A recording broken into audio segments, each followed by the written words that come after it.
அனைவருக்கும் வணக்கம். அறுவடையிலிருந்து கணேஷ் பேசுகிறேன். அறுவடையில் இப்போ சிவப்பரிசி மற்றும் கருப்பு கோணி அரிசியில் ஒரு 10 ப்ராடக்ட் பண்ணிகிட்ருக்கோம். சிவப்பரிசி அப்படிங்கும்போது பூங்கார், மாப்பிளை சம்பா, கல்லுண்டை சம்பா இது போன்ற சிவப்பரிசிகள் நம்ம உபயோகப்படுத்துகிறோம். கருப்பு கோணி அரிசியை உபயோகப்படுத்தியும் ப்ராடக்ட் பண்ணிகிட்ருக்கோம். இதில் தோசை மாவு, இட்லி மாவு, இடியாப்ப மாவு, புட்டு மாவு, சப்பாத்தி மாவு இது போன்ற மாவுகளை பண்ணிகிட்ருக்கோம். இதை வந்து நேரடியாக அப்படியே கலந்து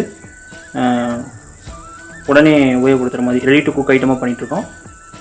இதில் இட்லி மாவு மற்றும் தோசை மாவு வந்து நம்ம எப்பவும் போல் வீட்டில் கலந்து புளிக்க வைக்கிற மாதிரி ஒரு 6லேருந்து 8 மணி நேரம் புளிக்க வைக்கிற மாதிரியான ஃபார்மில் பண்ணியிருக்கோம்.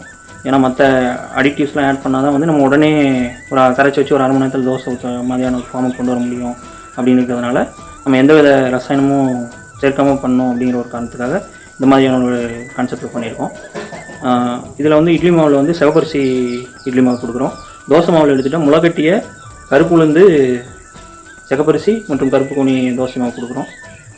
இது வந்து உளுந்தை வந்து முளைக்கட்டி அதை வந்து மறுபடியும் ட்ரை பண்ணி அரைச்சி உள்ளே சேர்த்துறோம்.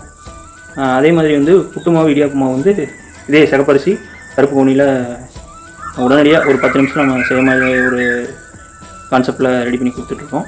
அது மட்டும் இல்லாமல் சப்பாத்தி மாவில் பார்த்தோம்னா கருப்பு கோணி அரிசியில் சப்பாத்தி மாவு பண்ணுறோம். கருப்பு கோணி அரிசி, முழு கோதுமை, அதோட இந்து உப்பு சேர்த்துக்கிறோம்.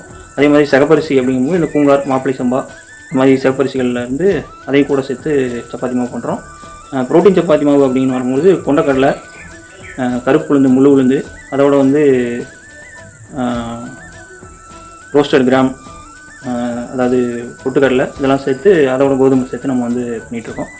ஏற்கனவே வந்து நம்ம கருப்பு கோணி அரிசி பூங்காரில் வந்து மால்ட்டு பண்ணிகிட்ருக்கோம். அது வந்து ஆல்ரெடி இருக்குது. அதோட வந்து மல்டி மில்லட் மால்ட் அப்படின்னு சொல்லி மால்ட்டும் பண்ணிகிட்ருக்கோம்.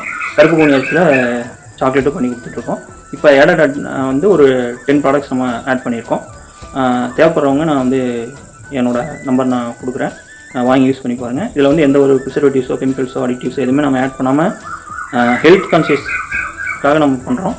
1/4 கிலோ 1/2 கிலோ பேக்கிங் ரெண்டுமே பண்ணுறோம். சப்பாத்தி மாவு வந்து எல்லாமே 1/2 கிலோ பேக்கிங், இட்லி மாவு, தோசை மாவு, புட்டு, இடியாப்பு மாவு எல்லாமே வந்து 1/4 கிலோ பேக் பண்ணுறோம். வாங்கி ட்ரை பண்ணி